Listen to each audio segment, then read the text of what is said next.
In the chapter that we are studying from the Synthesis of Yoga, Sri Aurobindo is describing how we conceive of ourselves falsely.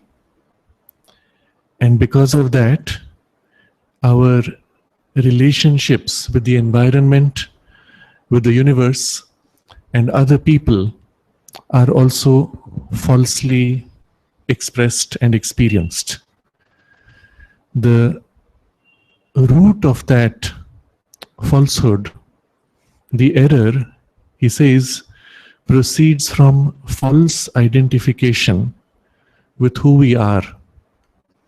As a result, there is a whole chain of distortions, and in everything, in all our relationships with people, with things, with our own life, there are distortions which we sense to be not right, and therefore we compensate for the distortion by further distortion. And again, something is not all right, and we put layers and layers of distortion, trying as if to heal the original error, and in the process even entangling ourselves deeper and deeper. We've often discussed how almost all of our emotional reactions have in their essence, in their root, a positive principle, a truth, and the form is distorted because we are unable to express what is true. Jealousy, for example, comes because, or appears in our consciousness because something inside us knows that we have to be capable of doing what another does, knows that whatever another experiences is also our experience in the self.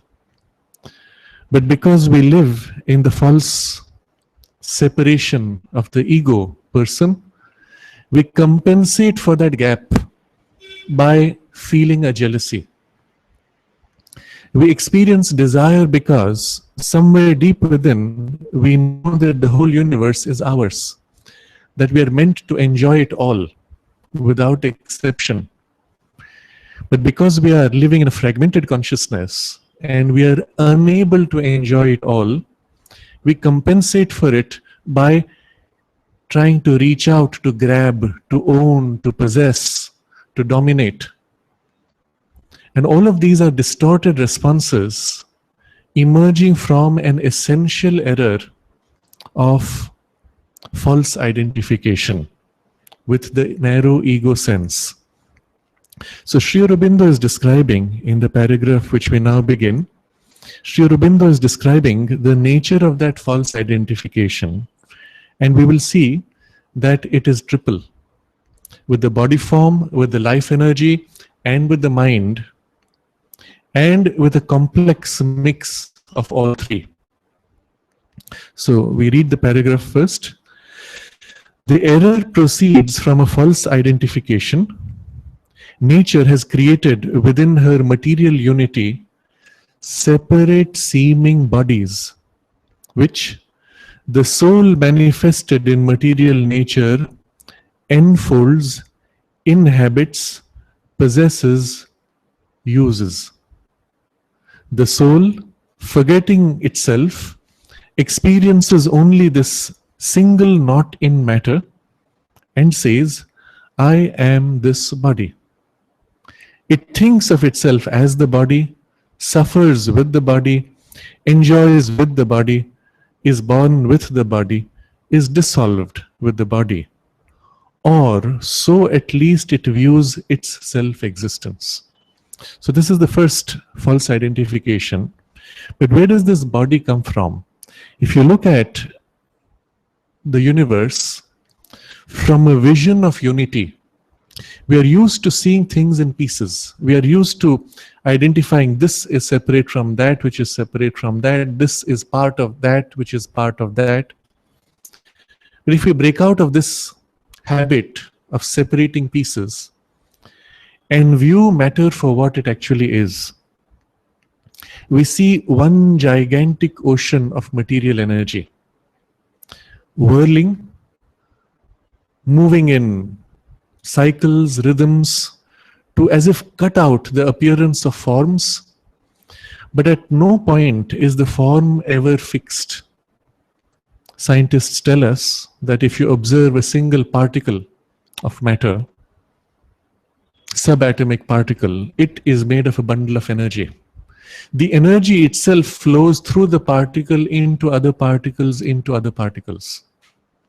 The particle is formed by the repeated movement of energy, which energy itself is constantly flowing around. At this very moment, the energy which passes through my finger to form the atoms moves right through them, across into the walls, into the air, and across all the bodies of all the individuals around. And so the reality is one continuum of physical energy, which moving creates this rippled appearance of forms. If you ever sit in front of a river, you will see the water flowing all the time. And yet, in this place in front of where I sit, the water rises to form a wave because there is a stone under the water. The water hits the stone and rises and moves on. The rise of that water, the little whirl that it makes just after, is permanent. The water itself is continuously flowing. There is no fixity except in the repetition of the movement. And so our own body is formed by nature in this kind of a whirling movement. In the ocean of physical energy, there are worlds within worlds and worlds combining into worlds to create all the atoms, molecules, cells, organs, etc., to form this body, which to our observing mind appears to be a fixed entity. But for nature, it is one knot of the world in her larger unity. So he says, nature has created within her material unity separate seeming bodies. They seem to be separate. They are not really separate. Which the soul manifests, which the soul manifested in material nature uses. So when the soul now enters material nature, it sees this ocean of material energy. It enters into this ocean. What is it experiencing? The soul, capital S, is this vast, infinite consciousness. As it leans now to enter this play of material energy, it brings its attention to this particular form. But at first, when it enters, what is its relationship with the form? It surrounds the form because it is vast, infinite. The form is apparently finite. So the first relationship it sets is the soul enfolds, surrounds and holds from outside. inside it is the body. Now this, remember, is the real truth of the soul's relationship with the mind and the body, with the individual personality. I have narrated many examples which bear repeating here. When Swami Vivekananda left his body, he appeared before one of his senior disciples in the subtle consciousness and said to him, "I have spat out my body." You see what a profound description. I have spat out my body. It's like when you have eaten some walnut or some fruit and there is the little seed inside, it keeps irritating you sometime. After a while you say, "Phew," you throw it out. For a consciousness that is infinite, the body is something like that. And the relationship was more of an irritant than of something very important. Done his work, used it, now, but I am exactly where I am. It's the relationship I have changed. The body was inside, and now it's pushed out from this special focus of attention. When Ramana Maharshi was about to leave his body, one of the disciples said to him, "Please don't leave us." And Maharshi said, "Where can the self go?" When all is self, where can the self go? This whole idea of leaving, of separating, they're all in the domain of a very superficial, divided consciousness.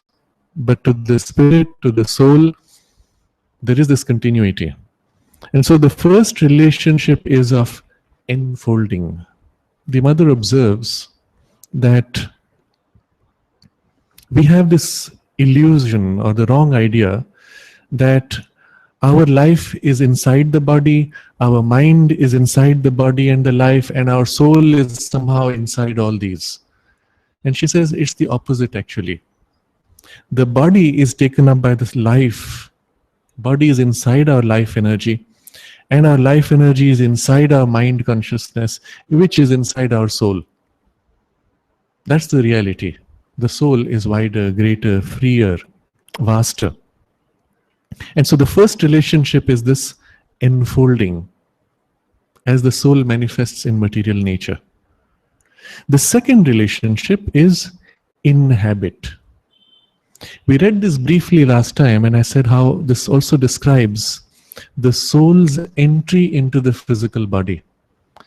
Especially when the soul is more developed, more mature, more conscious of itself and of its purpose in the world, it chooses the environment where it wants to be born. It chooses parents. It can even choose and help to form the fetus. So sometimes the soul may enter the environment of the parents even before the child is conceived. Or if the parents are conscious, they may concentrate and invoke a developed being. And so the soul is called even before conception. And then it can preside over the formation of the fetus. And in such cases, the soul is around and it puts its influence from outside on the forming tissue, imprinting upon it all the vibrations of the experience which it has absorbed across lives, including certain forms of mind, energy, and even physical form imprints, which are held in it across the evolution. And it can infuse these sufficiently that it can even shape the appearance of the form, if it is sufficiently developed on that level. Otherwise, generally it imprints the turn of the mind, the turn of the life energies. And so by the time the child is born, there is already an imprint of the personality which it wants in the life, but the soul is still outside. And if it is very developed, it may even wait across a few days, sometimes even weeks, before it fully enters the form of the child. If the soul is not very developed, it goes plonk and bumps itself into the child, identifies with the head, and enters it. That's it. And then it suddenly gets a shock, suffers, cries, or whatever. But the more mature soul will gradually infuse itself into the body. And so there is this inhabiting, first the enfolding and then the inhabiting. And even there, the larger part may be outside while the lesser part will be inside. And so for the child at that point, it will spend a long time in sleeping, because the soul needs that time to accommodate the transition for the body to be able to bear it. And then only gradually infuses itself. Sometimes even for several years, the full entry may not be complete. Certain of the higher parts may remain close enough but still separated, and then finally fuse when the brain has sufficiently formed to take that consciousness. When such a thing happens, there is practically no loss of continuity of consciousness. If instead the soul were to identify rapidly and merge with the physical consciousness too soon, because the brain is not yet formed, its mind is dulled by the semi-formed brain, and there is loss of memory, loss of continuity of consciousness on the surface. Of course, within, everything is intact. I'm describing all these in great detail because it helps us to understand the true relationship of the soul with the body. And that relationship continues even as we are today as adults.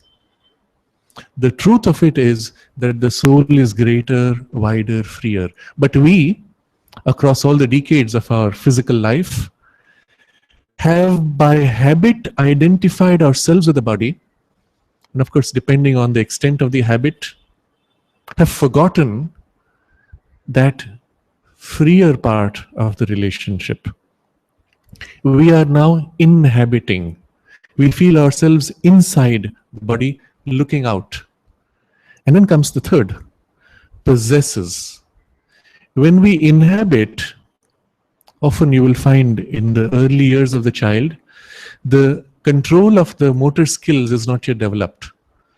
The child wants to lift the hand and hold something, but the actual movement is still clumsy. So there is an inhabiting, but there is not yet the possessing of the body. And this is a very interesting passage. The consciousness as if tries to feel through the sensory organs, through the nervous system and the senses, it tries to feel the connection with the body.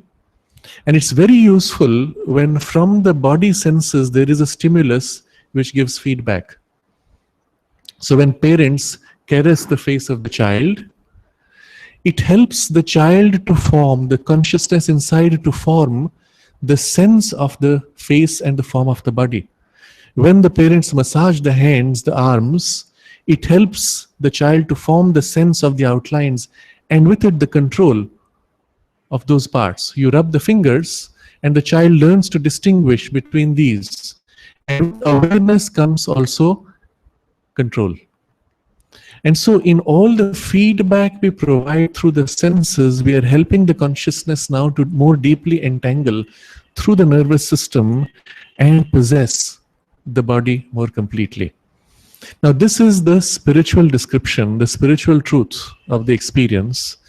The physical scientist who sees things from the other end, who sees the body first and the mind as a product of the body, he says, when you provide enough sensory stimuli, it helps the brain's development and helps the brain to form a schema of the body outline. You see, the vocabulary is different. The starting point of the description is different, but the end result is the same. So they even go to the extent, there are studies showing that children who receive a lot of physical contact, hugging and touch and sensory stimuli, they end up becoming more intelligent, more responsive at an earlier age, and the overall development is speeded up, the development of personality. Now you can see where they are coming from, but if you see from the higher perspective, it's obvious. Of course, it will help to embody engage with the body more directly, enter it more completely, and possess the body to express yourself more clearly. If the possession of the body is not completed, you are not able to express. When the possession is partial, then you might even get those symptoms which we call autistic. A child is there, he is conscious, but he's just not responsive. And perhaps the consciousness at that point is half in, half out, seeing things of other worlds also, and finds that more interesting than this. When the possession is not complete at the early stages, you will find children often sense or see things which are non-material, as often do dogs. But when the possession is complete, entering the body's identification is complete, all that higher range shuts out. And now you see things only through the physical senses. It's a dulling, limiting, and even sometimes suffocating feeling. Not at all nice for the mature soul. And so it often tends to delay that.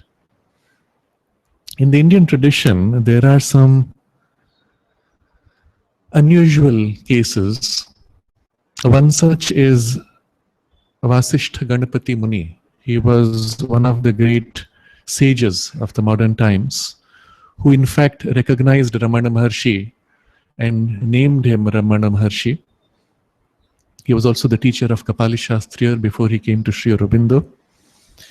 As a child, this young boy was not responding, not speaking, not communicating normally until a very late age. I think it was up to the age of 5 perhaps that he was not responding. This is seen also in other children who have some genius potential, that they seem to observe everything but they just don't speak, and then one day they start speaking complete sentences. But in this case, it was already age 5 and he was not speaking at all, and the parents didn't know what to do.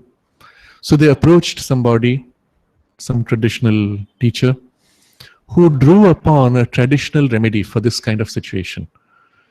And it sounds a little strange, but it involves branding. You take a hot iron and shock the body by placing it in certain parts, very specific parts, which correspond to the symbols on the body of Vishnu. So the arms, where they put the holy ash. So with a hot iron, you shock the body. And with that, the child woke up fully and began to speak complete sentences. And that was it. But you understand here the rationale to shock the system. Of course, it's not too hot. It's not as much as you do with animals, but it's enough to cause pain, and sufficient pain that it shocks. And with the shock, the final identification, whatever was missing, it was completed. But the third step is this possessing, and only when the possession is complete that you can fully use the instrumentality. As adults, when we learn to use certain instruments which require special skill, we complete this process in the finer parts of our senses which have not been developed.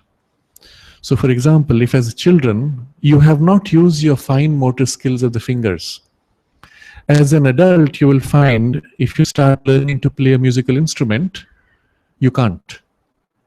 The fingers are as kludgy as a baby trying to grasp an object or to throw with precision. And we have to train our fingers with the same way as a child is learning to walk or to hold objects. And we go through this very slow, methodical, mechanical exercise of moving the fingers.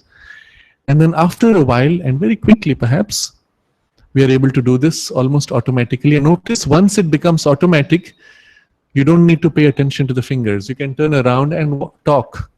At first when I talk, I lose the sync. But after a while, I can play the instrument and speak, and no problem. What has happened at that point? The identification at that minute level, which was missing, was completed. And then that part of the consciousness can act directly, while the higher faculties of the mind can operate and do their own thing separately. So as I play the piano, I can have a conversation with you. Oh, you find it too slow? All right, I speed up. Now when I speed up, Notice I don't have to control all the fingers. I put a general will of intention to speed up, and the rest of the machinery of the consciousness linking with the body follows. And now it's going much faster, perfectly in sync. Right? I am not consciously engaging with all the tiny details to speed it up. So you notice there are layers from the free consciousness of the mind, layers down, engaging more and more with the physical consciousness until the last stages are embedded in the tiniest detail of the nerves. And in between, at any of these stages, you can make a modification and all the rest simply follows.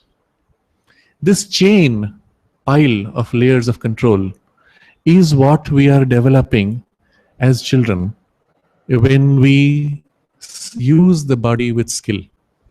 And if we skip a gap, we jump to a finer range, skipping a step in between, we find with great concentration I can play skillfully, but I cannot translate what I sense, what I see, what I experience in my higher parts into an action. I can perhaps repeat mechanically from reading of a text, but I'm not able to translate from the higher range. There's a gap in between. And so these are all practical difficulties as adults when there has not been the continuity of consciousness established. I'm again describing this in great detail because this is a very important part of the yoga.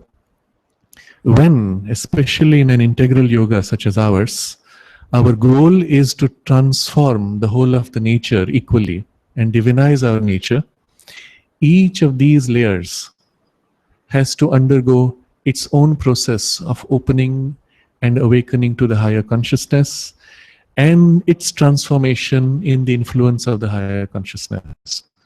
And then only we can say the whole of our nature is able to manifest. There are people in whom a high inspiration can enter. They are perhaps able to articulate on a higher level of expression, but they are not able to translate into the tiny microscopic details of the expression.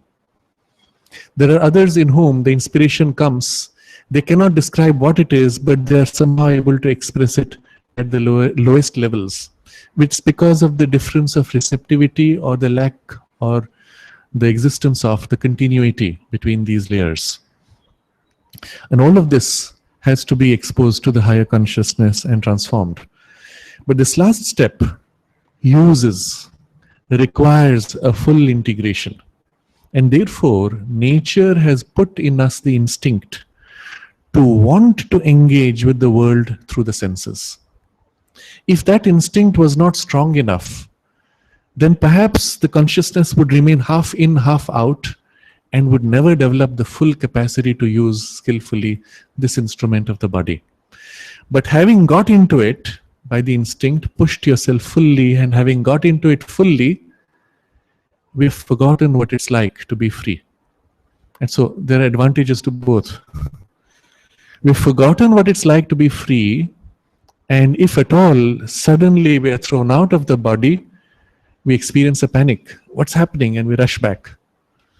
In dream, often it happens to us that in the middle of the dream, you become conscious that you're dreaming, and perhaps there is a kind of a fear or there's an excitement, and shoop, you're sucked back into the body. That's the safe space. But it, under the influence also of certain environmental experience, we can experience a kind of a partial separation when you're at the top of a mountain and you look across the valley. Some part of the consciousness opens to this wideness, and then suddenly you feel giddy. Why did you feel giddy? Because this part which identified with the wideness separated from the body sufficiently that the body got disoriented. And there's a kind of a panic, and whoop, you pull yourself back. You back out. You disconnect from the experience. But if you allowed it, assuming there's enough safety, if you allowed it, you might feel your consciousness freed from the body, beginning to extend and fill the whole wide space, and experience a kind of liberation, which will be the beginning of a spiritual experience also. And then when you come back to the body, you may still feel a little lightheaded. because the larger part of the consciousness is out there, the lesser part is identified with the body. And it's not a bad experience, but if you stay in it long enough, you might just trip while walking, because you've lost sufficient contact with the body consciousness that guidance for the finer details has become a little unsure.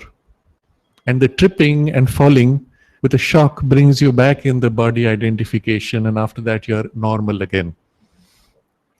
You notice that this identification, therefore, is actually not so rigid. It's there more as a habit. We will look at a few examples of this shortly, but we look at the text now. Nature has created within her material unity separate seeming bodies which the soul manifested in material nature enfolds, inhabits, possesses, uses. The soul, forgetting itself, experiences only this single knot in matter. That's all I know. I don't know the rest. And this is all I am. And it says, I am this body.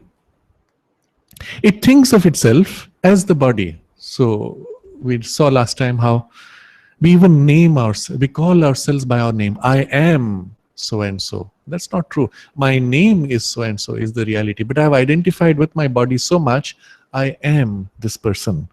And then it thinks itself as the body, suffers with the body, enjoys with the body.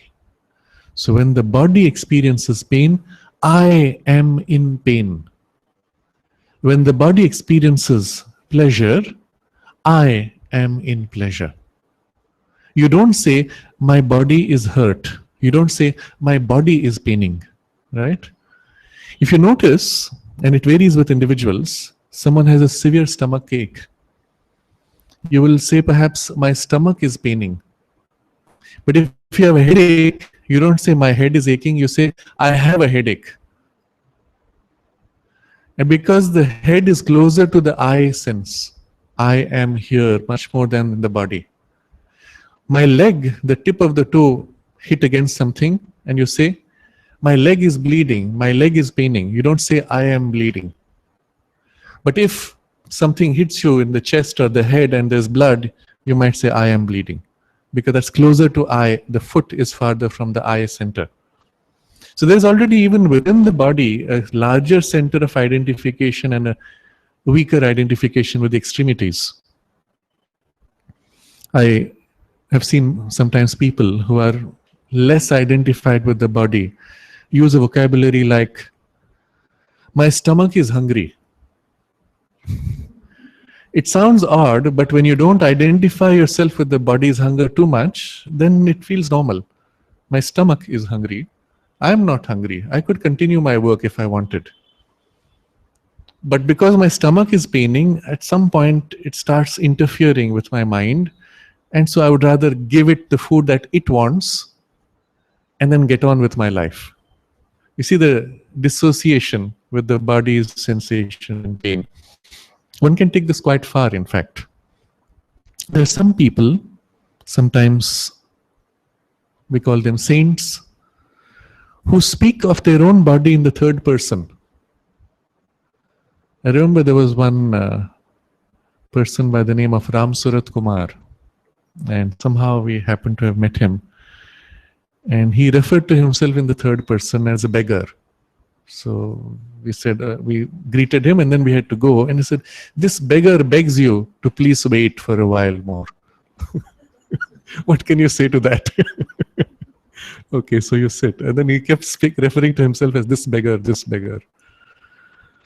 So there are many such saintly persons who refer to their own body in the third person. This body, this person, this, and they even use the name, but in the third person, feels like that. And that comes because spontaneously the consciousness is sufficiently separate that it finds this identification, it is conscious of this identification and not too complete in the identification. I remember once as a student, we were perhaps 15 or 16, There was a boy in our class who started talking funny, and he started. It took me a while to figure out what was funny in what he was speaking, and then I realized he was avoiding to use the word "I." He kept saying, if you want to say, "I don't like this," he would say, "Don't like, don't like." Why are you talking funny? So finally I asked him, what is this? Then I said, see, we are told we should not be egoistic. If I keep saying I, then I'll get egoistic. So I don't use I. But the question is not the vocabulary. The question is of experience. It's still, I don't like this. I just don't use the vocabulary. It changes nothing. It can even be self-deceptive.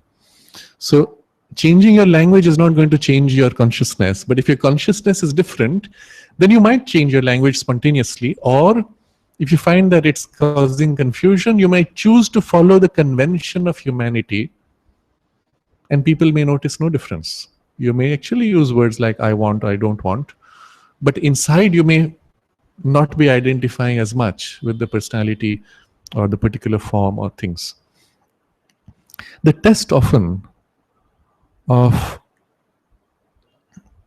how much a person has evolved in this respect, one can evolve in many directions in many different ways, but in this respect of being free of the identification of the personality, the test is often when something happens to cause great pain. You fall, you hurt yourself, you twist an ankle or something, and then the same person who was all this while in a pretty nice state suddenly starts screaming in agony and shouting, gets upset that you touch him or cannot control his reactions. And that shows that the identification with the pain is strong. But if the identification is not strong, there may be great pain, but you may still deal with it in a very quiet way. When, again, to take the example of Ramana Maharshi, when he was being operated for a cancer on the arm, he told the doctor he did not want anesthetics. So right there, sitting, the doctor began the surgery, and somebody asked Maharshi, aren't you in pain? No, he said, aren't you suffering? And Maharshi said quietly, there is pain, but no suffering. You see the difference, especially when you step back, the difference becomes more obvious. For us, pain and suffering are one and the same when we identify. But when you're sufficiently separated, there is pain. You're cutting into the body. But the suffering is my response or not. That's my choice. The pain may not be the choice of me. It's part of the body biology functioning. But suffering is my psychological choice. And so he says there is pain but no suffering. Sri Aurobindo similarly, when he had his accident and broke the bone, the thigh bone is the single most painful bone to break. And he had to experience the most painful break possible. And he made a very interesting observation afterwards, that in his own transformation of the consciousness, every experience of the body, he was able to turn into a divine Ananda, take it beyond the dualities. But when this break came, when the bone was fractured, he said, for a moment, I could not turn it into Ananda. And it took me a few minutes before I could overcome that. And so he just sat there.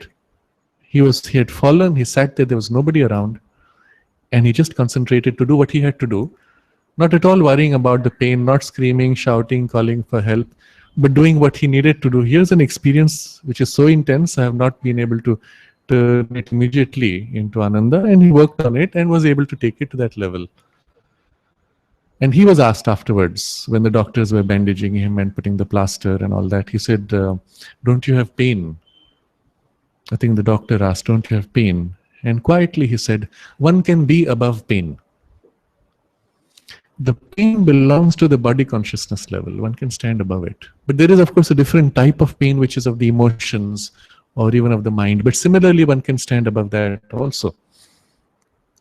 When I was young, I must have been perhaps at that point 13 or 14, I was working with the soldering iron, and the finer motor skills were still in dealing with hot things. They were still not so well habituated, and I burnt my finger. with the soldering iron. So on the finger was this enormous pain. It had become black, blistered.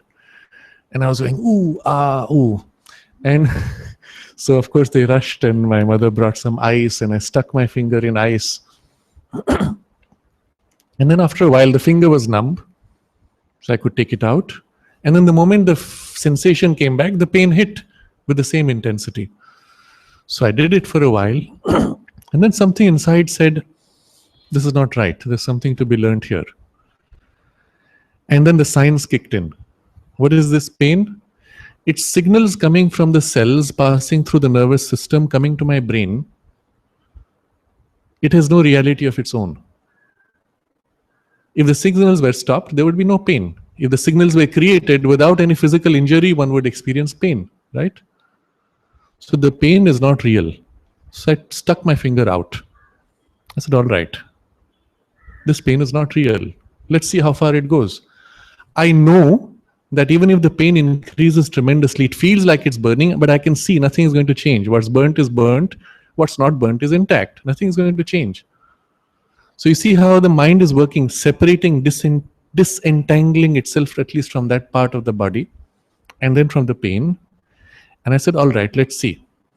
And then the pain began to rise and rise and rise. And at some point, it was so intense. In my normal state, I would have started jumping. But now in this disconnected state, I was an observer of the pain. I said, all right, wow, it's so intense. It's pulsating as if the whole room would blow up. It's so intense, but it's all a creation of my mind. And I refuse to participate in it. And then it hit a limit. And the moment it crossed that limit, poof, it vanished. There was no pain at all. And within a few minutes after it had hit that limit, within a few minutes, I was free of pain. And I said, where is this gone? Where is this gone? Nothing at all. And for the rest of the period of the healing, for whatever weeks it took, there was no pain at all. And it shows you that one can disengage from the body, even if in part, not fully perhaps, but even in part. And one can train ourselves in this way. The disadvantage, though, when you start doing these things, is the natural misuse. My stomach is hungry. It's not interesting to go and eat. The work I'm doing is more interesting. So I ignore the pain. I ignore the body's signals. I keep doing my work because it's much more enjoyable. I am, in my freedom, overriding the body.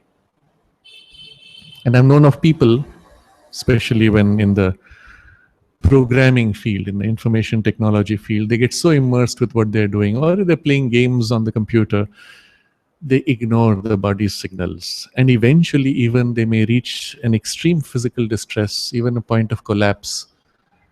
But who chose that point? The body at some stage says, well, I need this desperately enough, and it starts breaking down, it starts pulling back to override the mind. Just as mind overrode the body says, well, I am boss. Finally, you are inhabiting me, and I override you and knock you out, make you unconscious, drop the sugar levels till you are knocked unconscious, just because I have to assert my survival. So there's a struggle between different parts. In extreme case, this happened in South Korea. It came in the news. A boy playing a computer game, which was identifying with the part in the computer game. So it's a role-playing game. I am now identified with that person. I'm living in a virtual world doing all kinds of things. For 3 days and 3 nights, he did not sleep, he did not eat, collapsed and died in the middle of the game. I'm taking this as an extreme example to show something very important. He could do this because he had so totally identified himself with the character in the game that the identification with his own physical body was almost gone. He could override or had overridden the body to such an extent he was not even aware of what was happening, and the body broke down eventually. If the body had been perhaps more conscious, it might have pulled back and pushed him to consciousness sooner to break that cycle of the game, whatever. But it broke down, it died. There was a heart attack and he finished. But it was because the identification was with a different body than his own. And so this opens us to a very interesting area of discussion. Sri Aurobindo uses this phrase here. He says, it thinks of itself as the body. Soul, forgetting itself, experiences only this single knot in matter and says, I am the body. But remember, the soul is everywhere. It is infinite.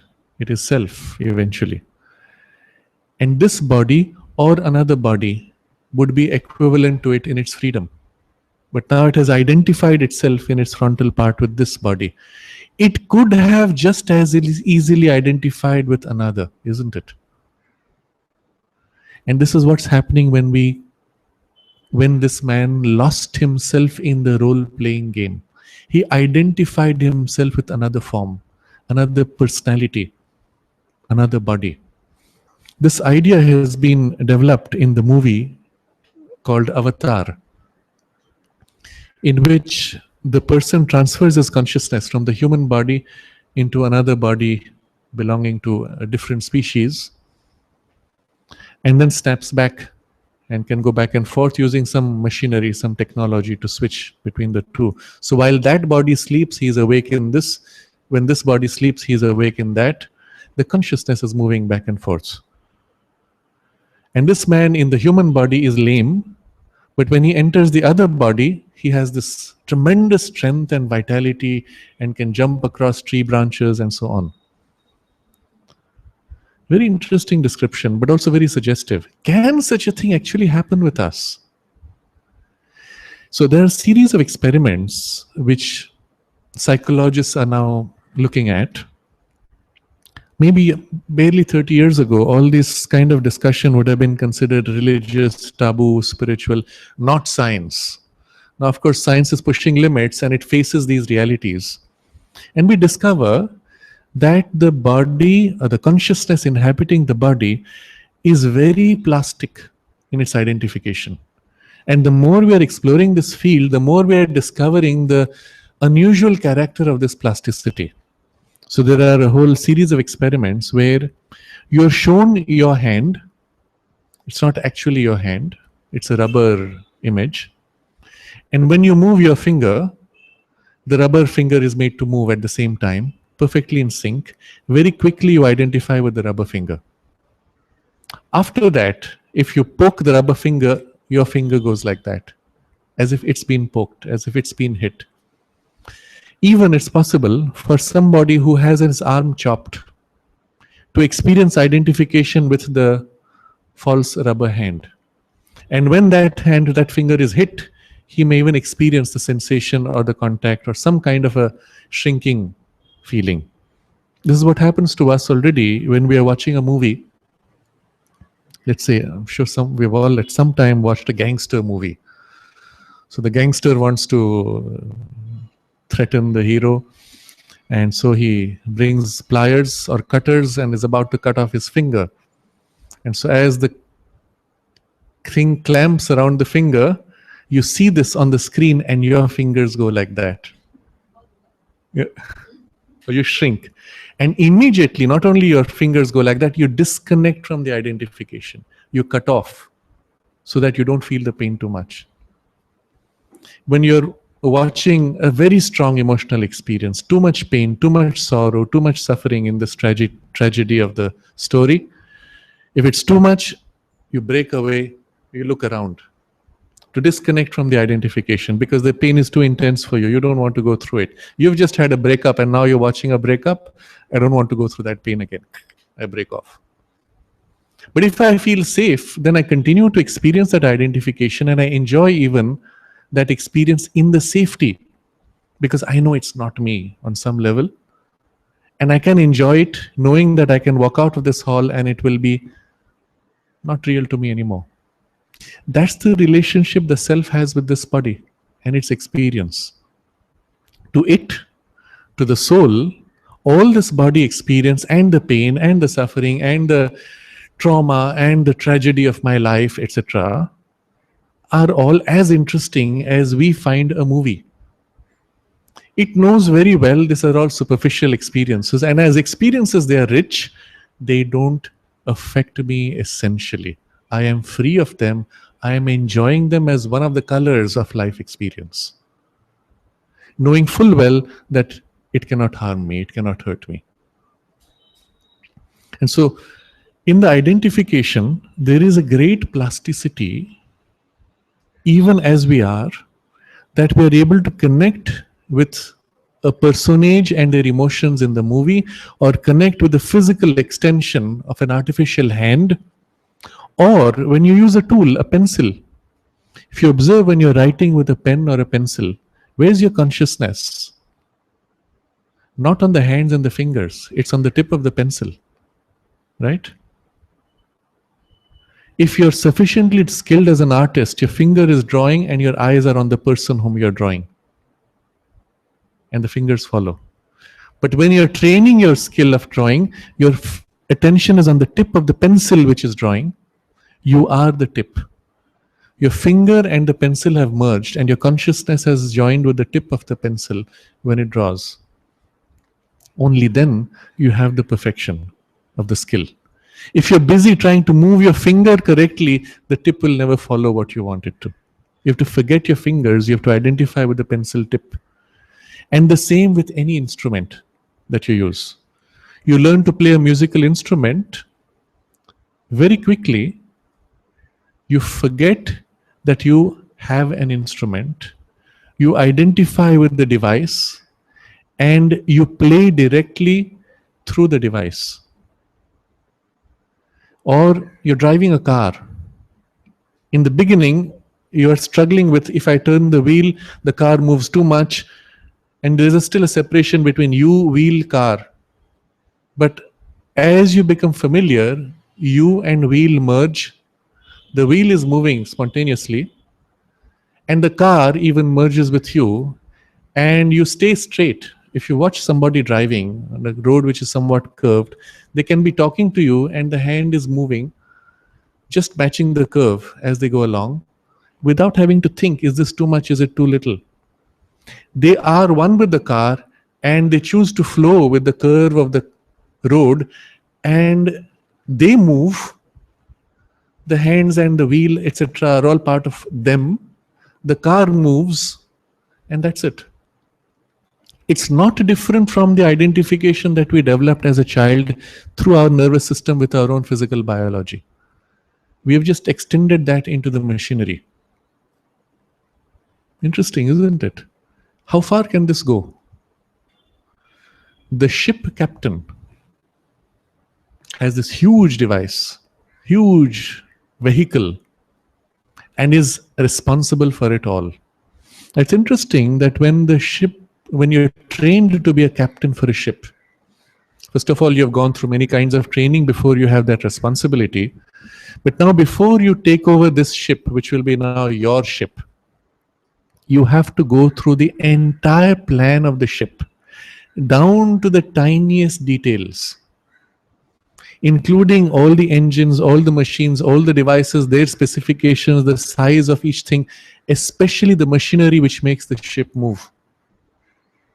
You have to know it all. You're giving this big fat book, the manual, and you have to go through it and know it all. What's happening at that point when you're doing all this? Some part of your consciousness is connecting with all these details. Why is it necessary? So sitting in the captain's cabin, I'm hearing the hum of the ship, of the engines as the ship moves. And today I sense a strange vibration in the hum. I call up the engineer, is there a problem with the engine? And the engineer says, yes, there's this difficulty. I sense the ship's health through the physical senses and my direct consciousness contact. I'm holding the ship as an extension of my body. And I'm responsible not only for every person on it, but even the working of the machinery. To help create that identification, you go through all this process. That on some level, subliminally, you can actually sense what the thing is. I had a very interesting conversation with one of the teachers in the ashram school.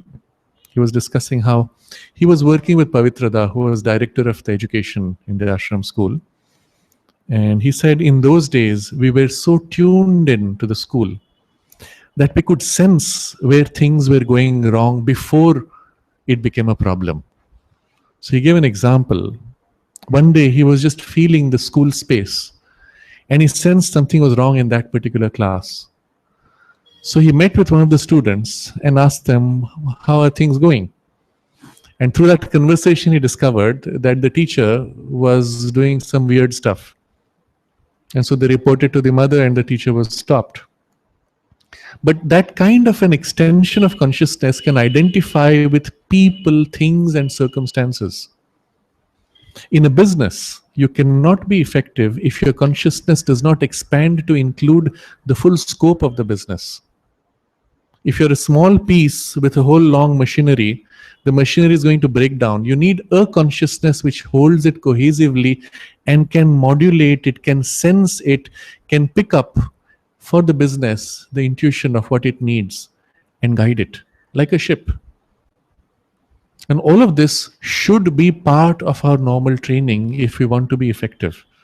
But because these realities do not correspond to the hard reductionist science perspective, the idea of even training these things is not part of our system. We are rather taught indirectly the same thing, like looking through the manual or reading up all about techniques and methods and systems, rather than connecting in consciousness and sensing directly. So we have already, as we are, enormous flexibility in our consciousness's capacity to identify even beyond the physical body. There's a very recent article which appeared in Scientific American, which discusses this, and the article is titled, "Can Another Body Be Seen as an Extension of Your Own?" So it starts by describing how in certain dances, as in the tango, two people are dancing rapidly, very close to each other, and doing movements in which the synchronization has to be so exact. If you were slightly out of sync, you would bump into the other. You have to literally sense the movement of the other person's body and flow with the other's body. And at some point when they start dancing, you forget there are two people. It feels like it's one person dancing in two bodies. The coordination is so perfect, you would think that they have practiced these movements for many months, when in fact they're doing it spontaneously. In the martial arts, they teach something similar.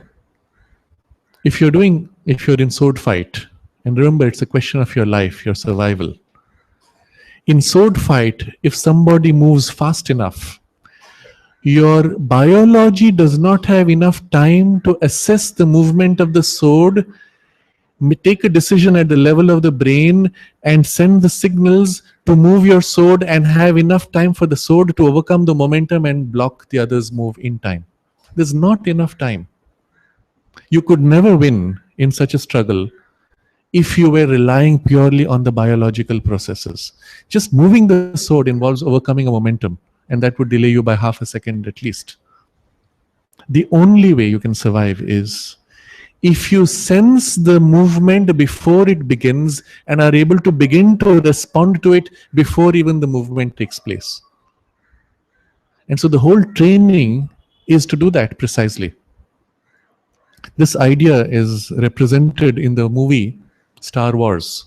For those of you who saw the original series, the Jedi apprentice is being taught with his sword to block these little pellets of light which are being thrown at him like bullets.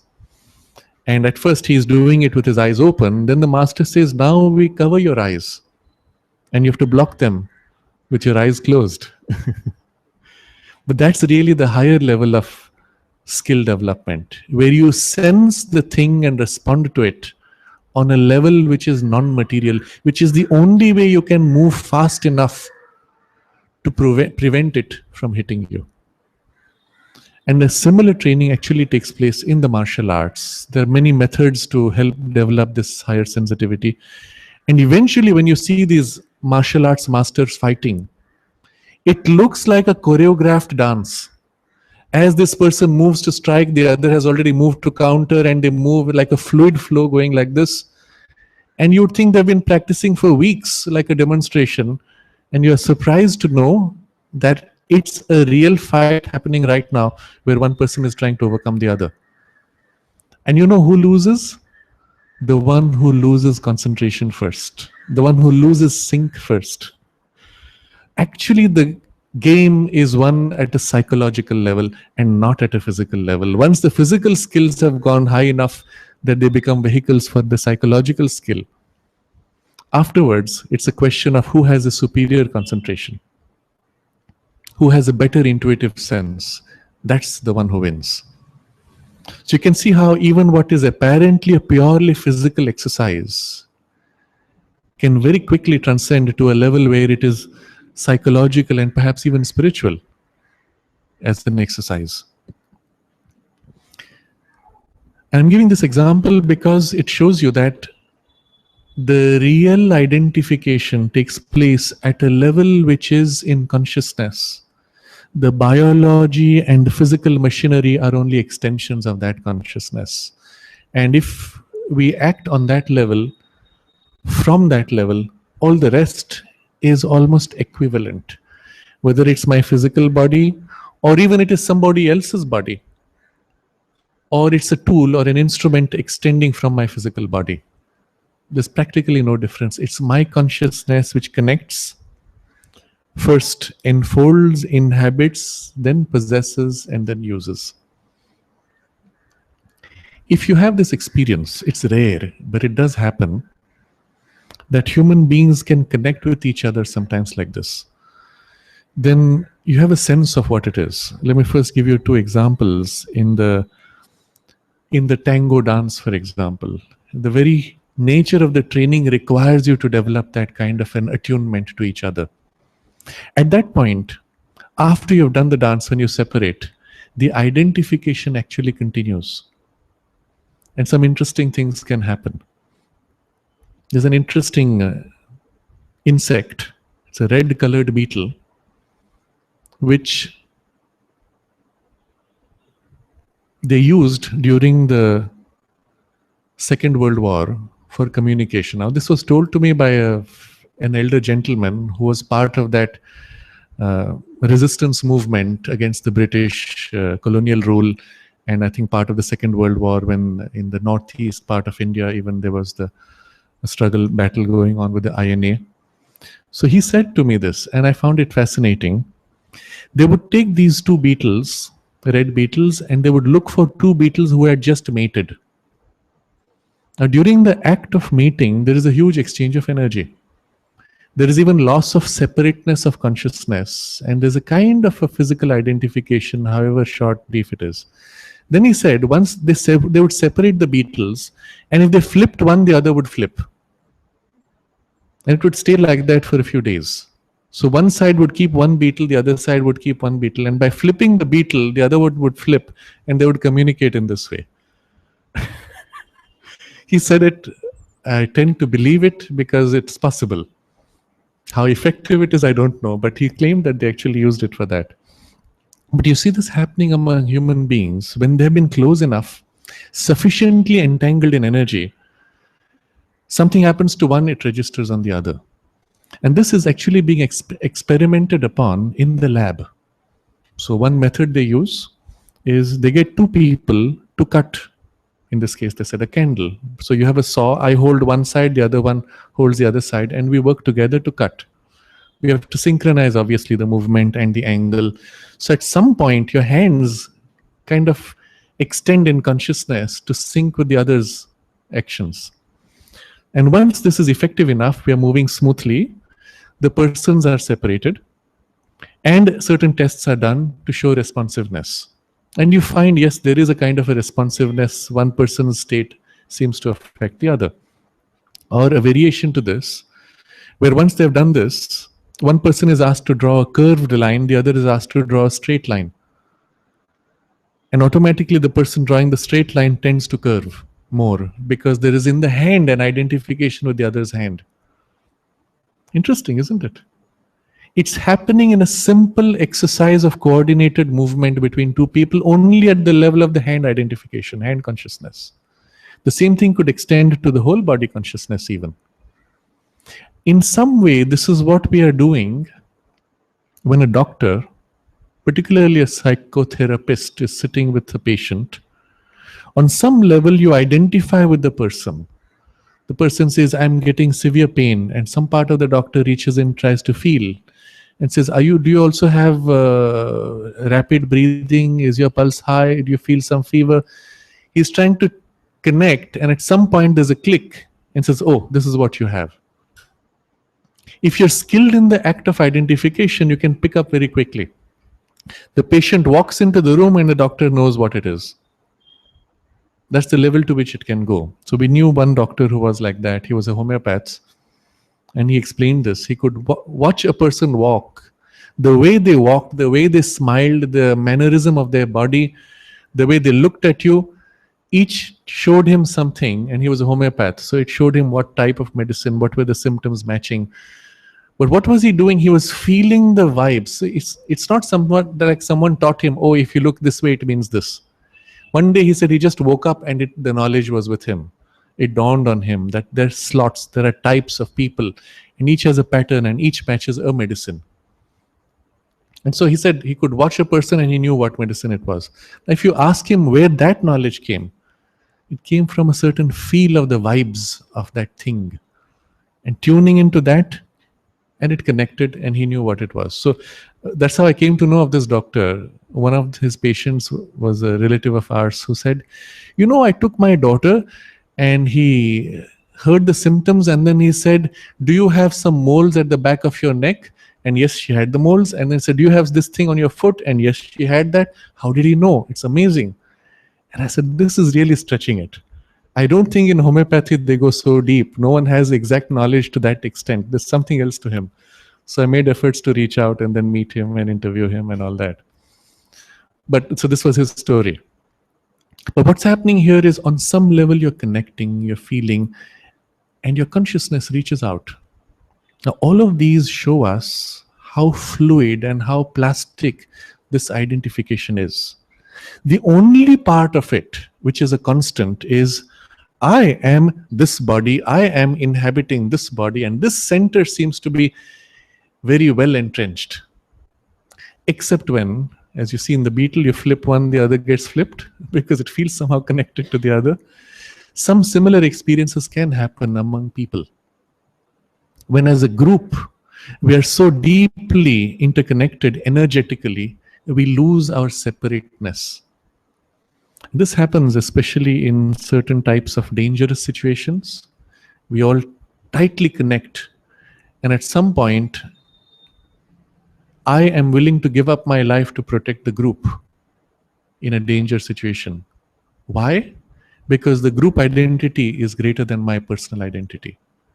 And so I'm able to do this, which I would not do in a normal condition. So in many systems, they train you for this kind of a bonding. In the army, in the military especially, they make you go through all kinds of exercises which help to create this kind of a bond where one will give up the life to protect the others.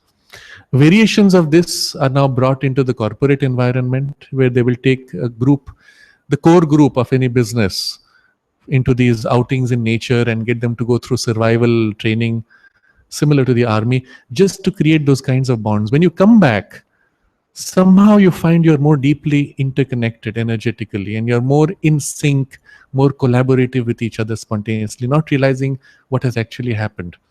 The group identity has become more formed.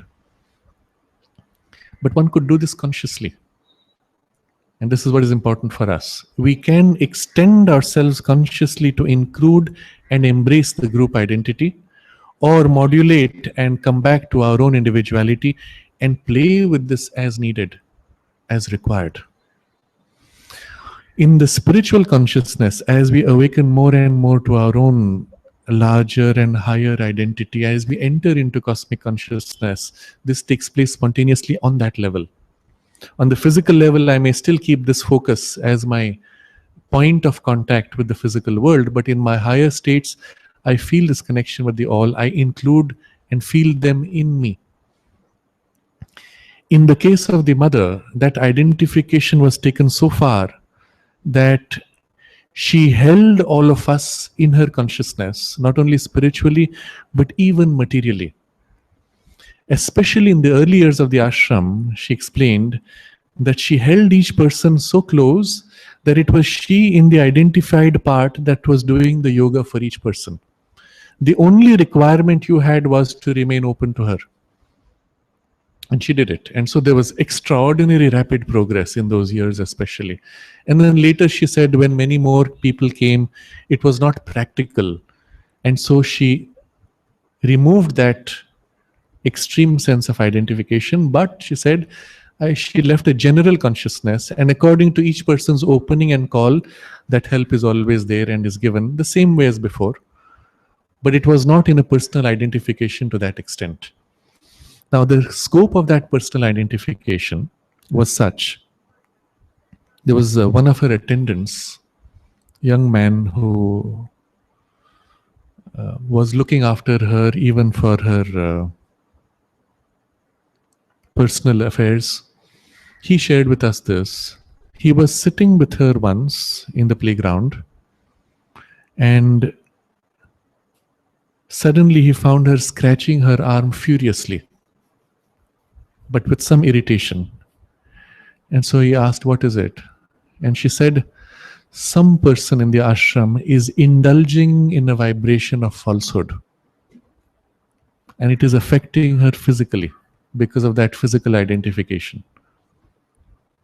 So the extent of the identification was such that we, individuals, sadhakas, children of the mother, were mapped to her body physically. And things happening within us would register in her consciousness physically.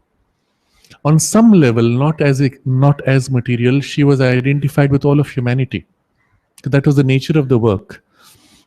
That as they were developing the supramental possibilities within themselves, through that identification, that experience was being imprinted into the general humanity.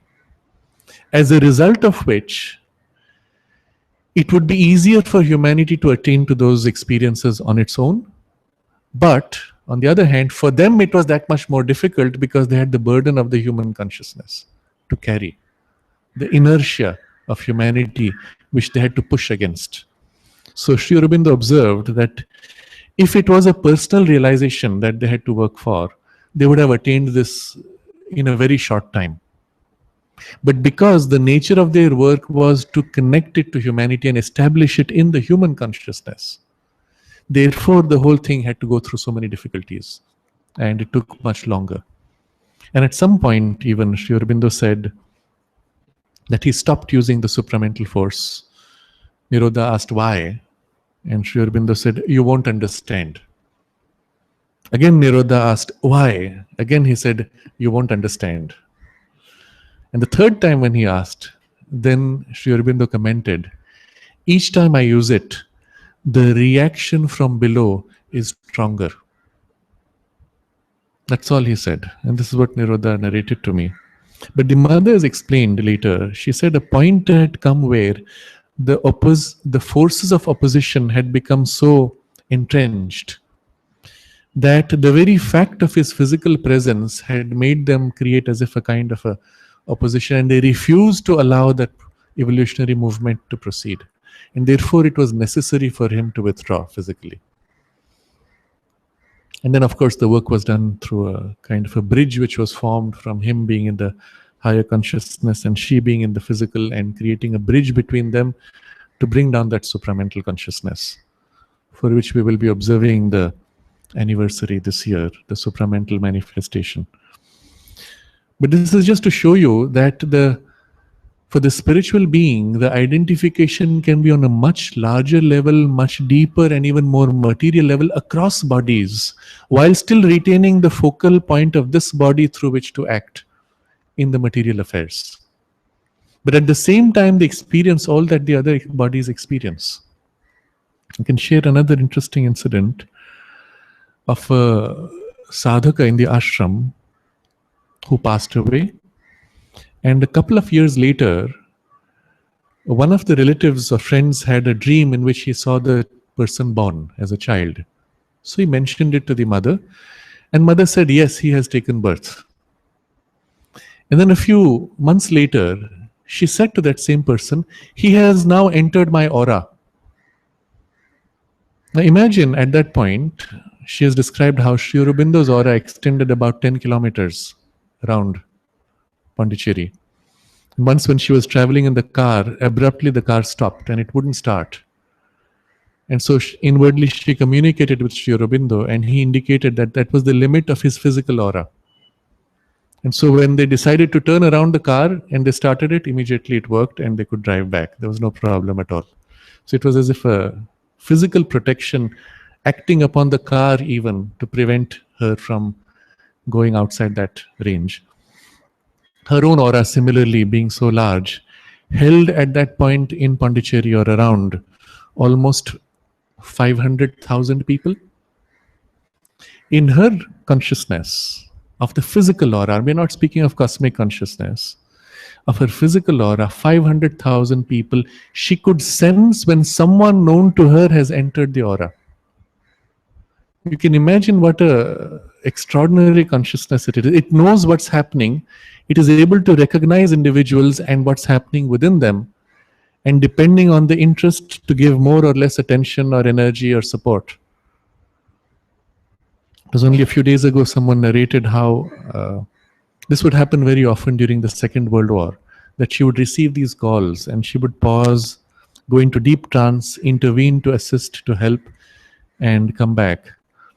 But the assistance itself would be spontaneous, almost automatic at the level of the mental consciousness. It's only when it involved a physical intervention that she needed to go into deep trance that the physical consciousness here would be as if withdrawn in order to be able to act materially elsewhere.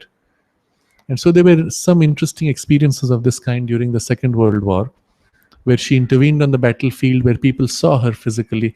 For those who are interested, you might take a look at this book called Great Sir and Heaven Lady. She was written by an American soldier who saw Sri Aurobindo and the mother on the battlefield and was guided by them, literally, through the dangerous passages. And later recognized Sri Aurobindo's photograph and even met the mother. There was one more incident which was narrated to us by the head of the engineering section. He was at that time, Vishwanathada, was handling the recording device for mother's classes. And in the playground, when she was giving a class, he was doing the recording, and he told us, suddenly she stopped mid-sentence. Her head tilted, she went into trance for about 20 minutes, during which the body was shivering repeatedly. Then after a while, after 20 minutes, suddenly she opened her eyes and continued the sentence exactly where she had paused. No break in the continuity. She completed the class, and then she explained that during that period, there was a yogi in the Himalayas who was in grave physical danger.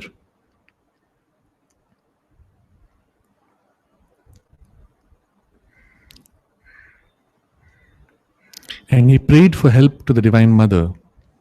And she said, because I am here, the call came to me. It required a physical intervention, so she said she had to materialize a body there. And as a result, the cold of the Himalayas was affecting the body, the materialized body. Now, this is a very important occult principle. When you materialize your consciousness, it has the same material density and substantiality of this body. And if there's an injury on that materialized body, it forms on this body equally, because it's really a projection of this same substance. So one has to be extremely careful when one materializes in this way. And so the cold that she experienced there was reflecting on this body, and this was also shivering. And she intervened, resolved the problem, and came back and continued. But what is amazing is that the consciousness which held what she was speaking was completely intact. So one can see this capacity of the consciousness once we enter into the cosmic consciousness, the capacity of the consciousness to handle innumerable different activities as part of its single concentration. They are not like this mental consciousness which can only focus on one thing at a time and switch between. It's one consciousness operating on multiple levels without needing to split. And so this could continue as smoothly in spite of whatever interventions on other levels. So all of this is a bit of a digression, but it comes back to this idea that in fact, we are in a false identification with the body. Our real consciousness is still free and plastic, even while it identifies. But we have forgotten that freedom. And so we feel as if we experience pain, we experience pleasure, and then we chase after the pleasure and we run away from the pain. And finally, he says, is born with the body, is dissolved with the body, or so it seems. It seems as if I did not exist before this body was born, and it feels as if I will not exist when the body is dissolved because of this false identification. So we read the whole sentence now. You see, the soul, forgetting itself, experiences only this single knot in matter and says, I am this body. It thinks of itself as the body, suffers with the body, enjoys with the body, is born with the body, is dissolved with the body. Or so at least it views its self-existence, purely because of the identification. And this is no different from the identification that we have when we watch a movie, or we play a video game, or play a role-playing game. And this is why these new technologies are so important. They allow us to become conscious that we can identify with something which is not us and free ourselves from that identification and even learn to modulate the degree of the identification while in it. This is a whole new technology which will actually be used for humanity in developing our consciousness in a new way which was unimaginable before. The closest we have had is identification through cinema or through characters in the play or while reading. But all those identifications are mental. When you enter what is called a virtual simulation, the identification is physical, not only mental. You enter a simulator. This is the whole virtual reality experience. This year is very significant. It's going to, all these technologies will be now put out popularly. You wear these goggles. As you move your head around, the computer is generating the images, and you see the reality around you as the computer generates in 3 dimensions. There's nothing more vivid than that to identify with this character and the world. You meet people who are across the world wearing similar headsets. Now they're standing in front of you, or their image is in front of you, and your image is in front of them. You play together, dance together, that the tango perhaps. And when you're dancing the tango, you experience that energetic connection as if you were right there in a physical body. And then suddenly you switch off this device and take it off, and you are someone else in a different reality. At first, when you enter the virtual reality domain, people get a little giddy. It's a very common experience. And the reason for that precisely is because the mind consciousness is disengaging from the physical identification. The same experience we had looking out at this vast scene from the top of the mountain. The same thing is happening here. Something is not in sync. My physical body is here, but my identification with the body is somewhere else, and they're out of sync. So you get a little giddy. But once you get used to it, it will be a whole new field of experience and of training in identification or in disconnecting the identification.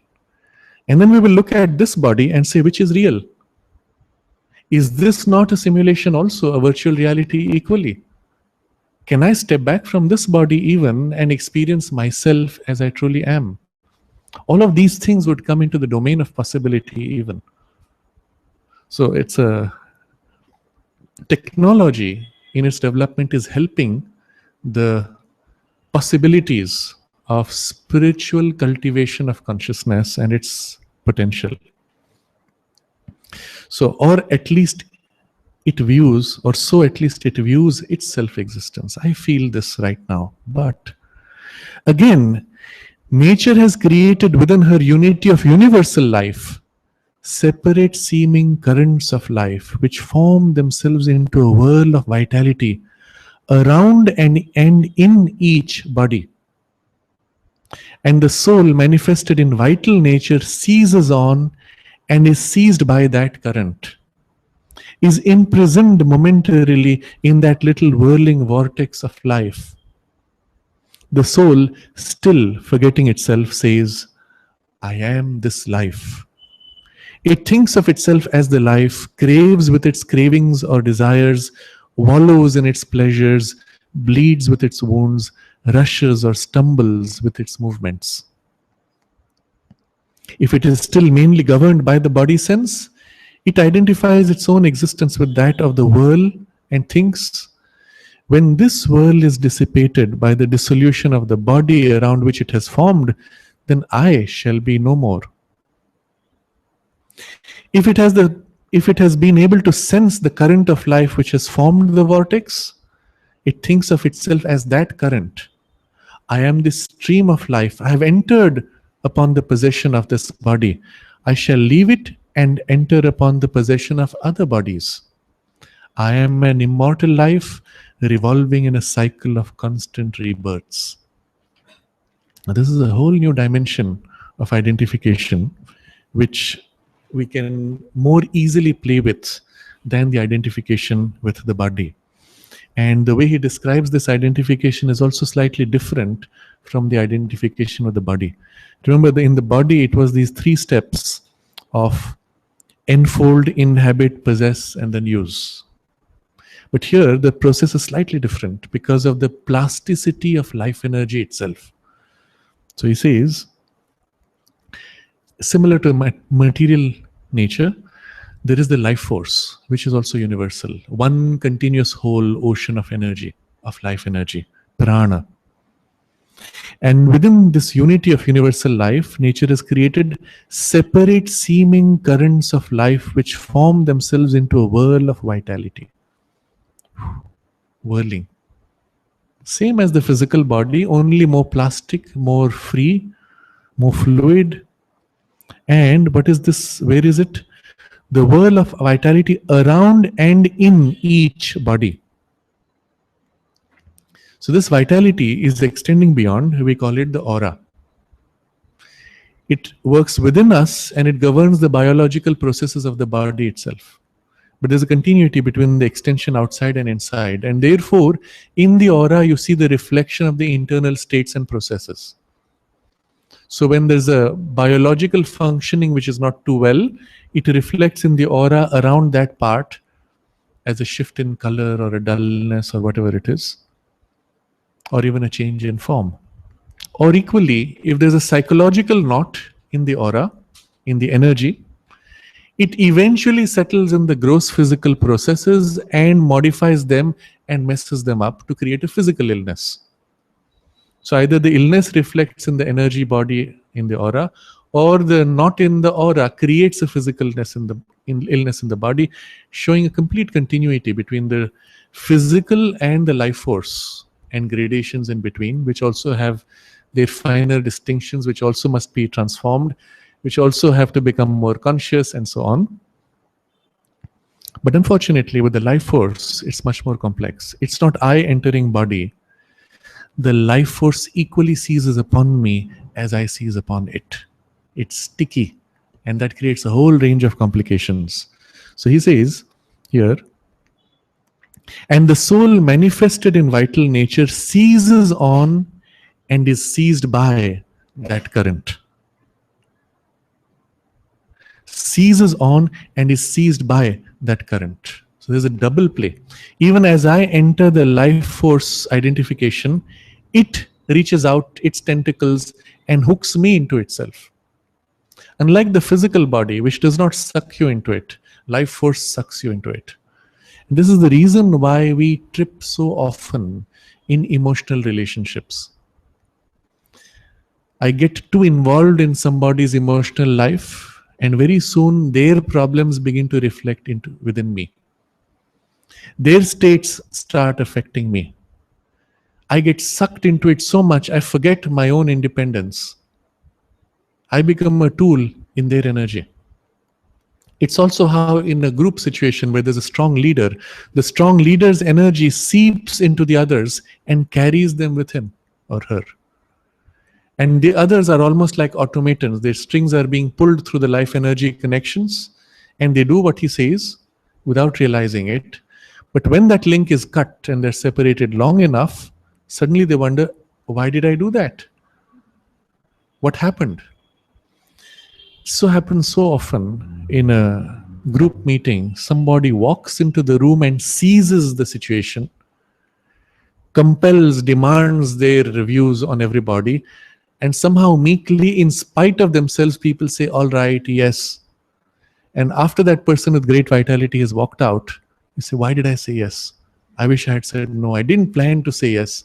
What happened to me?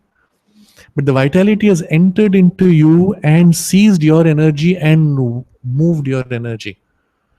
And this is the tricky part compared to the physical body, where the soul can enter and connect. The physical body dulls you, dulls the consciousness, limits, narrows, darkens even, makes you forget and lose the higher freedom and the memory of it. But the vital consciousness seizes upon you like a puppet and makes you dance to its whirl. And before you realize it, you are now flowing with its dance. And then he says, is imprisoned momentarily in that little whirling vortex of life. We can't escape. We're sucked in. Our energy, which we have taken up because we're connected to it, is now sucked into the whirl. And before I know it, all my energies are woven into this whirl. I cannot separate myself. It's like a sticky tar. Once you're in the tar, you can pull yourself out, but the tar stays stuck with you. It pulls you back. You're never free from it. It's something like that. So you're imprisoned momentarily. Now, momentarily, that is for the full lifetime. It's momentary in the eternity, in the journey of the soul. And then the soul, forgetting itself, says, I am this life.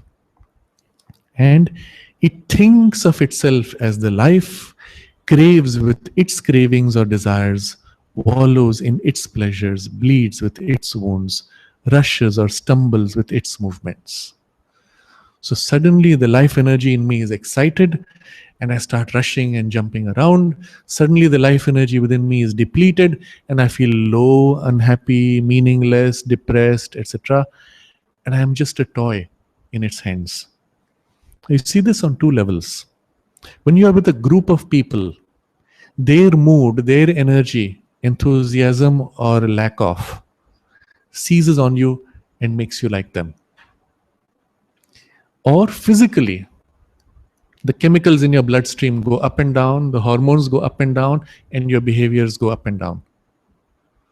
In both cases, you are not yourself. You are a victim, a toy, a puppet in the play of the life energies. And so, what are the points of identification? He says, thinks of itself as the life. So, I am life energy. I have a body, but I am life energy. And you will see a lot of people who are not so entangled with the gross physical tissue, but are more living in their vitality, have this sense. And with that comes a sense of immortality. Because the life force innately is immortal, feels its immortality. The physical form dissolves more obviously. The life energy is continuously flowing and changing. So you don't feel the sense of loss. It's also more wide, more plastic. So the sense of immortality is there. And you'll see in all these people, they will say things like, I will live for 200 years. I know, I'm convinced. And I'm planning for 200 years. Although the biological decline is just as rapid as anybody else. At a certain age, they are like everybody else. But they feel in the vitality this sense of much larger, freer, more young energy. And so thinks itself as the life, then craves with its cravings or desires. So when the life energy kicks in and wants, they want. And they say, I want, and I will do what I need to. But if you tell them, but do you really want it? Now, this is the point where who am I? Am I the life energy, or am I the mind which stands back and says, you know what, if I chase after this, I'm going to lose that, and it's really not worth it?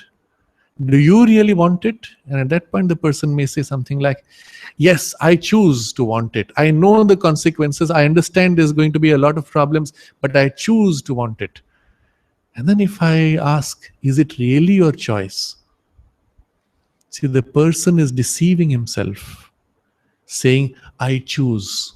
I say, if you truly chose, then you could choose not to want it. Can you? You cannot. The way the life energy pulls you, it sucks you into its whirl. You feel your desires sucked with it, and you think you chose in your desire, which is not true at all. And you can play this on people. You can play this skillfully. And this is what happened when that person walked into the room and made us choose what he wanted. Once the vitality was gone, we were wondering what happened. But people do this deliberately. And those who have this capacity to influence others, they enjoy it. They know it, they enjoy it, and they can sense when somebody is resistant to it, and they don't like such people. They push them out. They eject them from the system because they can't control them.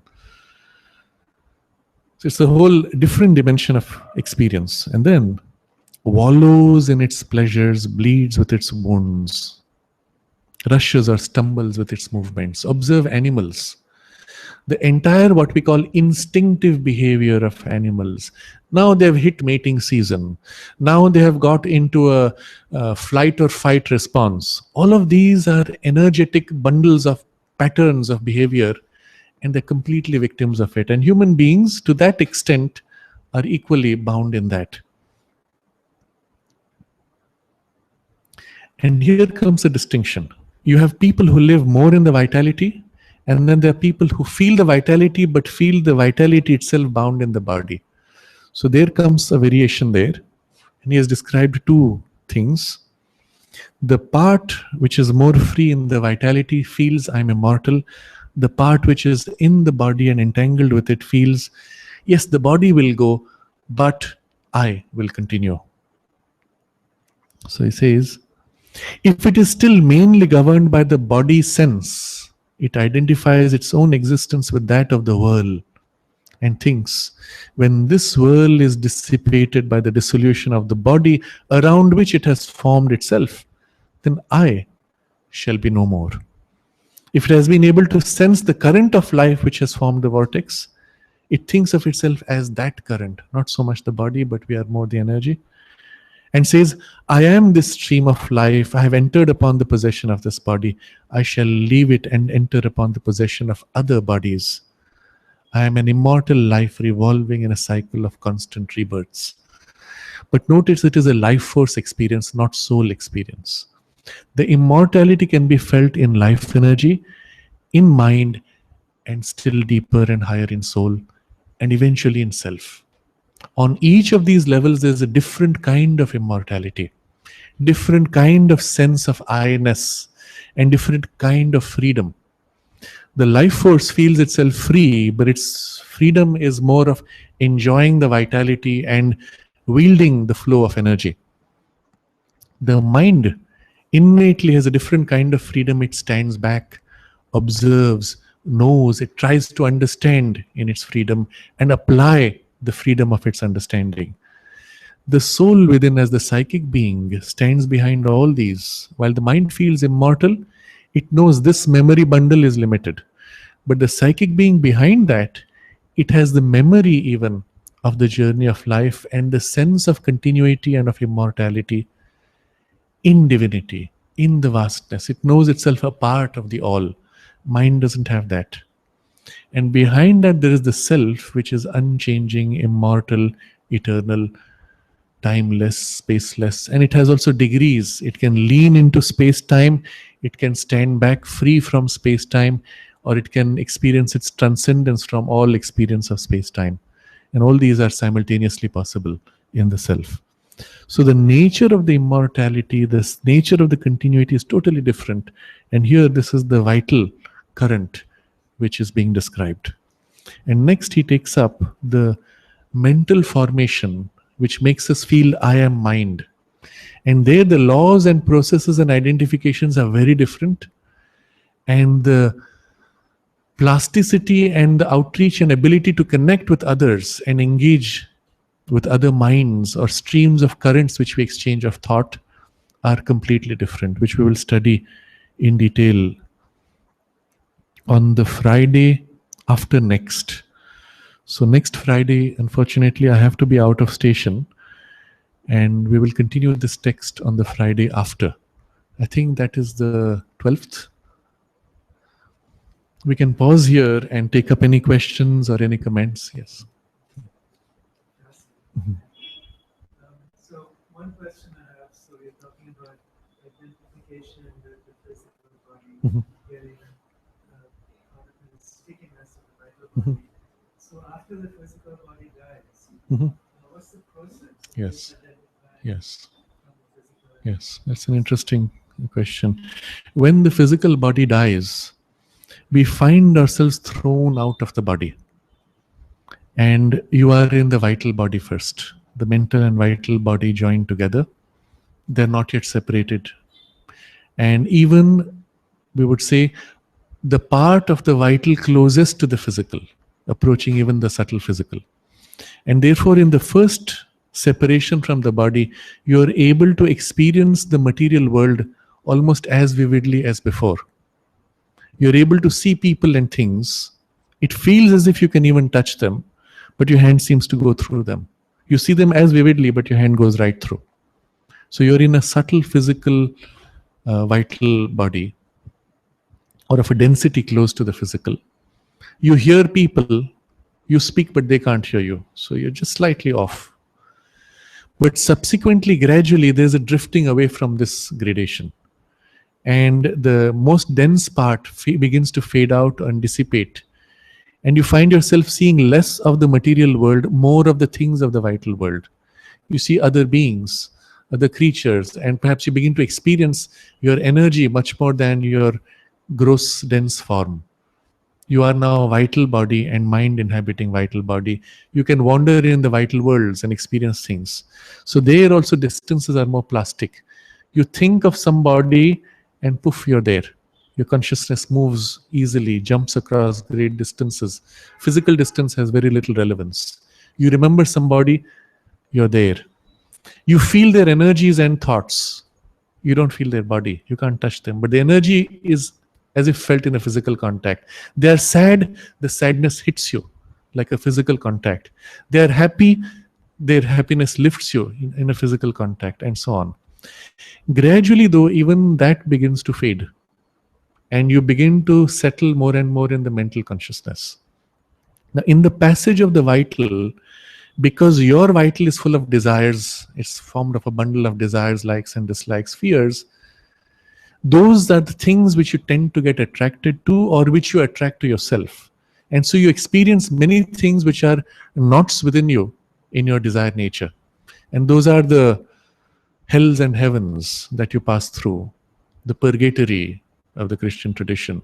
And you as if purge those things from you by experiencing those things. So miser, for example, who is, the first thing is thinking, what happens to all the wealth that I have hidden, buried under the ground? And so he begins to hover around that space. And he's afraid someone is going to steal it. That habit of thought kicks in. Now remember, the physical body is not there to protect you. It dulls you. It makes you go to sleep. But right now you're awake. And all the habits of your vital mind begin to act. The fear comes. Oh, someone's coming. Oh, someone is actually coming. And he goes into this tremendous fear. If that consciousness is very strong and rooted to that location, it can even, a part of it can attach itself to an animal. And an animal can be the vehicle through which he even embodies that experience. Or simply going through that fear experience again and again, suddenly he realizes, every time I don't think of the fear, it goes away. and a disengagement begins to happen, because those parts of the vital consciousness begin to fizzle out, weaken. And suddenly he realizes, I am free of this. I can be free of these thoughts, and I can choose to discard them. That's when the transition begins more into mental consciousness, where he experiences realities of the mental worlds, and things are made of thought and idea form and idea substance. And having explored that, eventually the soul says, now I need to retire.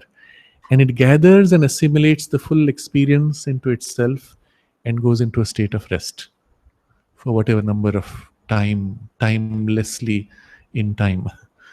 And that's when the psychic being is in a swoon of, or a trance of assimilation. But there's this whole passage in between, which can be very confusing. That's why in many traditions, they had this book of the dead where they would lead you through. In the Tibetan tradition, they say, now you're on this level, this is what's happening, be careful not to identify with this, move on to the next. And they help you as if to make the transition. The mother described how one of her missions in this life was to create a passage which would allow you to make a rapid transition without having to go through these levels. And there's a presiding being that she had to create who takes you across rapidly. And you are on the other side in a more mental consciousness, more free.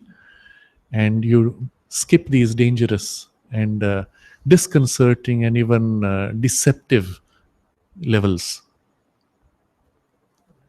So Yes. if we are, how is the assistant passing on?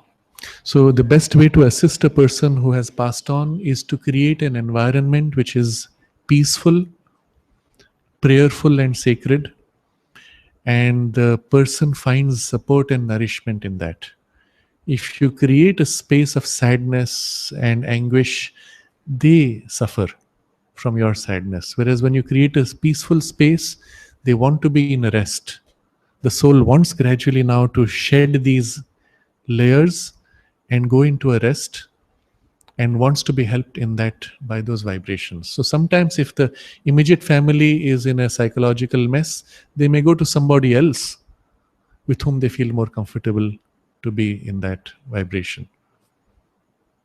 And then eventually, as the soul prepares to reincarnate, Yes. it's a reverse process. Yes.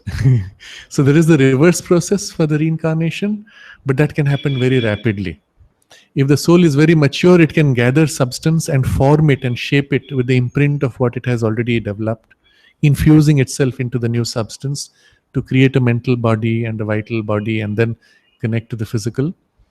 Otherwise, most undeveloped souls, they just are sucked by vibrational affinity, or just plunge headlong and fall wherever it is and then go through their journey. So then there's a theoretical question. So once we get to the stage where we can prepare to enter into a supramental body, what would be the procedure for that? So I would imagine that while in that soul Yes. space, it would still take a lot of time to slowly manifest the mental body, psychic body that's suitable. Okay. So in the context of the supramental body, we have to see it in a broader picture. Remember, your physical, vital, and mental bodies have been developed through evolution, drawing material from the universal substance to form this knot, which is organized enough that the soul can express itself through them. What is missing is the gradations above mind, where there is universal substance, but not the organized form of individuality, which is expressive. So those are the layers being evolved within our consciousness now. And if through that you have developed, let's say, the part of the intuitive mind and organized it, and so on, all the way to the supramental consciousness, then we would say you have already developed on a subtle level the supramental organization of the individual consciousness.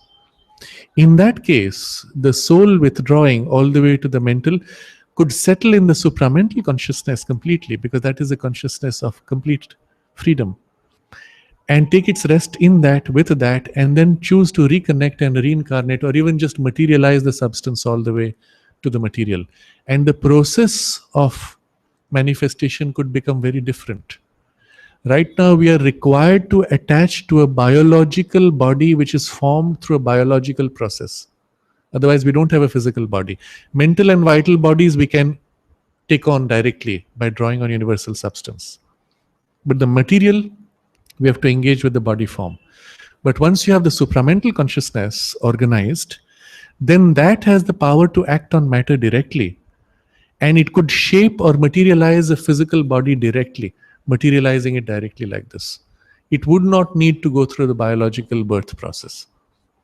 So can the preparation for that only take place while we are in the physical body? In principle, the development of the supramental consciousness can take place on any of these levels. It need not be only in the physical body. It can be on even after you have left the physical body that you develop those possibilities. But the materialization of the supramental consciousness, its embodiment in material, its entanglement in material consciousness, and its organizing itself in matter can only be done when you have a material body. And it is this which is the special effort that Sri Aurobindo and the mother made.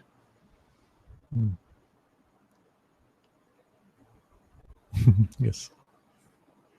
You explained before that when there is an advanced soul, it may take days or weeks Mhm. before it enters the body. Before it fully enters, it may take days or weeks. Yes. What about the incarnation of an avatar? Of another Avatar.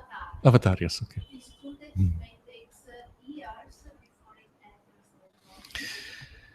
So I'm taking your question on a more general level. You're saying avatar, but I will also include vibhutis and generally divine beings who may choose to incarnate. They can incarnate in two ways. One is that they actually take human birth, in which case they have to go through that process of entering the body. And eventually, within a few weeks at least, if they have not sufficiently got into the body, then the body will begin to break down in health. So there has to be an entry. It may not be complete. Parts may remain outside, the higher parts, which may completely enter later. So mother, for example, describes how at the age of 5, she would feel this great light above her head. And it was only when the physical brain was sufficiently developed that it settled fully in her head. That was a part of her own consciousness, but it was extending above and waiting to make the final settling in the brain. So that sort of thing can take place if they take a full incarnation. But more generally, vibhutis and other divine beings, they align to a human being who is evolving and have a partial entanglement in the human personality, keeping the bulk of them free, sharing their capacity with this evolving human being, and a kind of a joining of consciousness. This one, human, is helped by them, they are helped by his vehicle, and so they manifest. And these manifestations can be constant through life or they can be momentary as needed in the situations of life. So I think Mother refers to that example of Joan of Arc, where the embodiment would take place in those special moments when the power would come in full vigor, and then it would withdraw when it was not necessary, and she would be an ordinary person apparently. And then again it would re-enter, but it was in alignment with an evolving being. So such things are far more common for beings of the subtle world. Yes.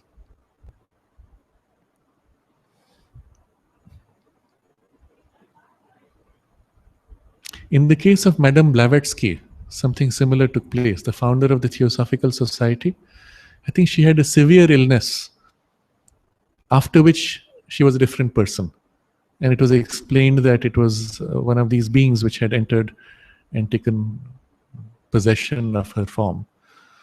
Whether, yes, often the soul may accept that willingly to have that kind of an alignment. Sometimes the soul may leave and offer the body to another being who then takes over. That also is possible. So some people use the term walk-in. Yes. Yes. So there's this vocabulary now they call walk-ins. The problem though with these things is you don't know who's entering. If you're giving your body to someone else, it can be just anybody who claims I am a divine being and you wouldn't know the difference. Because any vital being can imitate anything, any form, any speech. They can read your mind and feed you back what you expect to hear. So all your tests will be successful because you've decided what the answer is and they feed it back to you. And that's why these things are so dangerous, and in the spiritual pursuit, they are shunned. And when actually a divine being may come, there is always either a past connection with that being, or the soul here awakens and chooses a certain alignment and so on. And it's not you, the personality. It happens on a much deeper level. Otherwise, it can even happen that something walks in, takes over the personality and pushes you out, and you are suffocating. Your soul is suffocating and taken over by this much stronger personality. All of these are very dangerous things. This is the reason why even exercises like automatic writing or Ouija boards, they're completely shunned in any spiritual tradition, because they open you to any intervention of any kind and you will not know the difference. Mother, though, gives an example of how she had two angels who were assigned to protect her physically. And once she opened her inner sight and saw them, she, of course, had some interchange with them. And she being an artist, one of the angels said, I also would like to draw. So she gave her arm to him and she looked away. She looked away and let him draw. And she said he was not very good in the drawing. But because she had that mastery, she could give a part of her body for a particular use, knowing who it was, and with full command over the control of her own personality.